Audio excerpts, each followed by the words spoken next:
Friends, this is our first workshop for English. We have already done so many basic sessions in English. In these sessions, we'll take questions from different topics and we'll discuss them in detail. This way, you'll be able to practice in better manner. And whenever you find something new, just note it down. And yes, you should attend the basic sessions before you come for this session. The question here are from previous year papers and premium reference books. One more thing I would like to suggest you. When the question appears on the screen, try to answer it on your own. Now, see the first question. They usually, and we have to fill up the correct form of the verb drive to the movies in their blue van. Now, they usually, when do we use the word usually? See, usually, daily, frequently, right? ये जो सारे words है हम कब use करते हैं? Simple present tense में. Okay, तो सिंपल प्रेजेंट टेंस का स्ट्रक्चर क्या होता है? सब्जेक्ट, देन जो वर्ब का फॉर्म आता है वो basic form of the verb होता है, लेकिन वहां पर वर्ब के साथ में एस ई एस और आई ई एस लगता है अगर थर्ड पर्सन सिंगुलर हो तो, राइट? तो अगर ही है तो ही यूजुअली ड्राइव्स, राइट? क्योंकि ही जो है वो थर्ड पर्सन सिंगुलर है, लेकिन जो दे है वो क्या है? Third person plural.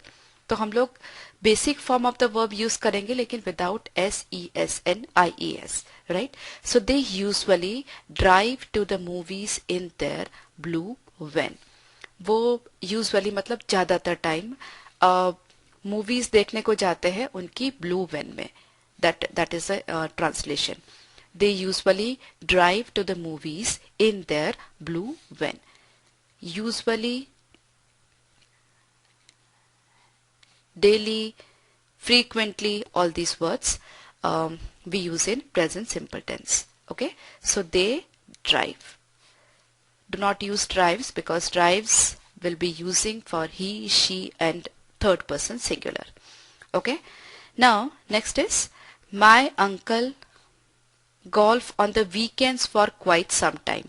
Okay, now uncle की भी जो ये है जो golf खेलने की है वो habit है एक, right? और you can say एक routine है. जैसे यहाँ पर एक habit है या routine है या उनकी एक आदत बन चुकी है कि वो जब भी जाएंगे ब्लू वैन में जाएंगे पिक्चर देखने, जब भी जाएंगे. इसी तरह से यहाँ पर ये जो अंकल है इनकी वीकेंड्स पर गोल्फ खेलने की आदत है. तो जो कोई आदत होती है या उनका रूटीन होता है तो अगेन हम सिंपल प्रेजेंट टेंस यूज करते हैं. नाउ अभी यहाँ पे क्या हो रहा है? My uncle. Uncle is what? A third person singular, right? I am speaker, you are listener and uncle is the third person and uncle is singular, so it is third person singular, right? So my uncle plays golf on the weekends for quite some time. पिछले कुछ दिनों से weekends मतलब शनिवार रविवार को मेरे uncle जो है वो गोल्फ खेलने जाते हैं. ओके, तो वो ये उनकी आदत है या एक उन्होंने रूटीन बना लिया है. ओके, सो दोनों question simple present tense. It is third person plural over here and this is third person singular. So with third person plural we use the basic form of the verb, and in third person singular we use the basic form of the verb with S, E, S, N, I, E, S. Okay? And now this one. David and his friend watch the cricket match for the past 1 hour. Now David और उसका दोस्त पिछले 1 घंटे से cricket देख रहे हैं, right? Now जो स्ट्रक्चर है वो कंटिन्यूअस टेंस का है, देख रहे हैं. दूसरी बात, पिछले 1 घंटे से टाइम का रेफरेंस भी दिया हुआ है, राइट? तो टाइम का रेफरेंस दिया हुआ है, इसका मतलब क्या हुआ? ये काम 1 घंटा पहले शुरू हुआ था, मतलब डेविड और उसके दोस्त 1 घंटा पहले टीवी के सामने बैठे और अभी तक भी बैठे हुए, राइट? सो काम पहले शुरू हुआ है और अभी भी कंटिन्यू है. ठीक है, तो ऐसी सिचुएशन में हम क्या यूज करते हैं? Present perfect continuous tense. Present perfect continuous tense. जो काम पहले शुरू हुआ अभी भी चालू है, अभी भी कंटिन्यू है, तो हम present perfect continuous tense use करते हैं, राइट। ना David and his friend, there are two persons, that means more than one person, that means it is third person plural, so we'll be using have. And what is the structure of present perfect continuous? That is have been and ing form of the verb, right? Verb with ing. So David and his friend have been watching the cricket match for the past 1 hour. Okay, अगर यहाँ पे ऐसा होता, time का कुछ reference नहीं दिया होता, तो David and his friends are watching the cricket match, वो इनफ होता कि इस पल वो क्या कर रहे हैं कि वो मैच देख रहे हैं। ये जो पर्टिकुलर सेंटेंस है पास्ट 1 आवर, मतलब ये पिछले 1 घंटे से, मतलब टाइम का रेफरेंस दे दिया है, इसलिए प्रेजेंट कंटिन्यूस की जगह हम प्रेजेंट परफेक्ट कंटिन्यूस यूज करेंगे, ठीक है। सो डिफरेंस दोनों के बीच में आपको क्लियर हो गया। इस मोमेंट वो क्रिकेट देख रहे हैं, अगर टाइम का रेफरेंस नहीं दिया है तो सिंपल प्रेजेंट कंटिन्यूस, अगर टाइम का रेफरेंस दे दिया है तो present perfect continuous. Okay, so David and his friend have been watching the cricket match for the past 1 hour. I hope you are clear. ये सेंटेंस देखिए, My parents to the music right now. यहाँ पर ये लोग cricket देख रहे थे और टाइम का रेफरेंस था। यहाँ पर जो पेरेंट्स हैं वो म्यूजिक सुन रहे हैं लेकिन टाइम का रेफरेंस नहीं है, तो हम ऐसा नहीं कह सकते 1 घंटे से सुन रहे हैं, 10 मिनट से सुन रहे हैं, सुबह से सुन रहे हैं, ठीक है, बट इस वक्त वो म्यूजिक सुन रहे हैं, राइट। सो माय पेरेंट्स, और नाउ मतलब प्रेजेंट की फीलिंग है, so my parents are listening to the music right now, are listening to the music right now. Listen जो वर्ड है इसके साथ टू लगता ही है, okay. So my parents are listening to the music right now.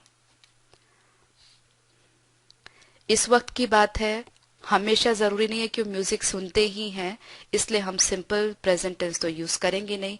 सो हम क्या use कर रहे हैं यहाँ पे, present continuous tense. So my parents are listening to the music right now. Next is dogs has, we have to fill up the correct form, pets for thousands of years. first of all dogs मतलब plural, so plural अगर है तो has तो चला गया। अब आपको choose करना है, और हैड और बीइंग ये तो वैसे ही गलत कॉम्बिनेशन है, बिकॉज हैड के साथ कभी भी वर्ब का थर्ड फॉर्म आता है, राइट। सो ये भी गलत। अभी हैव बीन और हैड बीन दोनों में से हमें चूज करना है। अभी जो डॉग्स है वो थाउजेंड्स ऑफ ईयर्स से जो है वो पेट्स हैं, ठीक है। तो कोई काम ऐसा है जो पहले से शुरू हुआ है, हजारों सालों पहले से, लेकिन अभी भी चालू है, अभी भी है, अभी भी डॉग्स को हम पेट्स की तरह तो रखते ही हैं, तो अभी भी ये होता है, इसलिए हम लोग हैव बीन यूज करेंगे। It is not the event of past की जो पहले पास्ट में कभी शुरू हुआ और पास्ट में खत्म भी हो गया तो हैड बीन आता, लेकिन ये शुरू पास्ट में हुआ लेकिन अभी भी चालू है, अभी खत्म नहीं हुआ है, इसलिए हैव बीन आएगा, right. So dogs have been pets for thousands of years, हजारों सालों पहले से ये डॉग्स जो थे वो पेट्स थे, अभी भी हम उनको पेट्स की तरह रखते हैं, ठीक है। So dogs have been pets for thousands of years.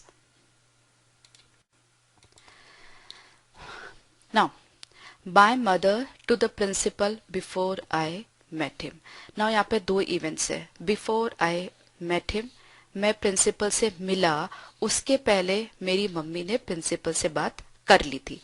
पहले ये देखिए बिफोर आई मेट हिम, ये जो है वो पास्ट टेंस है, पास्ट कौन सा, सिंपल, ठीक है। अब यहाँ पे दो इवेंट्स है, मम्मी ने प्रिंसिपल से बात की और मैं प्रिंसिपल से मिला, लेकिन पहले क्या हुआ, पहले मम्मी ने प्रिंसिपल से बात की, तो ये जो इवेंट है वो पास्ट में है, और ये जो इवेंट है मम्मी ने प्रिंसिपल से बात की वो प्री पास्ट है, ठीक है।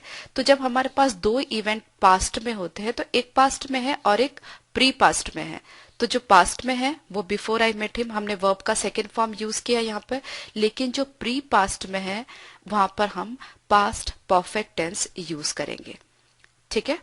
My mother had spoken to the principal before I met him, okay, this is past perfect tense, so this is actually pre past.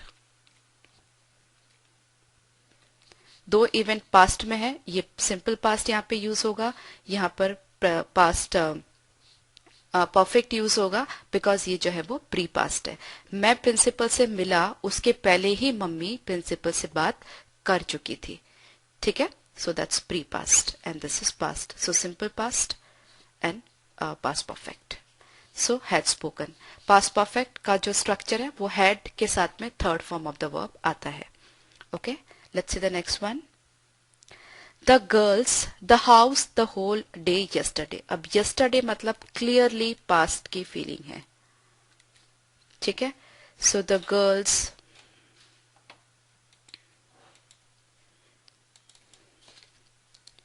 अब जो गर्ल्स है वो प्लूरल है, सो वॉज हट गया। उसके बाद में कोई टाइम का रेफरेंस तो दिया नहीं कि सुबह से साफ कर रही थी या 2 घंटे से साफ कर रही थी, ऐसा कुछ तो दिया नहीं है। सो फोर और सिंस का यूज यहां पर है नहीं। ठीक है, तो परफेक्ट कंटिन्यूअस टेंस भी नहीं आ सकता। ओके, अब वो सारा दिन घर की सफाई कर रही थी, तो girls were cleaning the house the whole day yesterday. Cleaned कब आएगा, जबकि हमें ये कंफर्म हो कि उन्होंने पूरी क्लीनिंग कर ली है। क्लीन जब आता है वो कंप्लीटेड एक्शन के लिए आता है, मतलब कोई काम हो चुका हो, राइट। लेकिन हमें यहाँ पर ऐसा कोई इंडिकेशन नहीं कि ये काम हो ही चुका है। उन्होंने कल दिन भर सफाई कर रही थी, पर ऐसा तो नहीं बताया कि सफाई पूरी हो गई, हो सकता है आज भी करना पड़े। Okay, so the girls were cleaning the house the whole day yesterday. अगर ये श्योरिटी है कि जो कल उन्होंने क्लीनिंग करी थी वो खत्म ही हो गई थी तो हम क्लीन्ड यूज करते, लेकिन कल दिन भर वो सफाई कर रही थी, so will be using were cleaning, right? You got the difference between the two. It is used for the completed action and but we don't know जो cleaning है वो हो चुकी कि नहीं हो चुकी, इसलिए will be using this. The girls were cleaning the house for the whole day yesterday.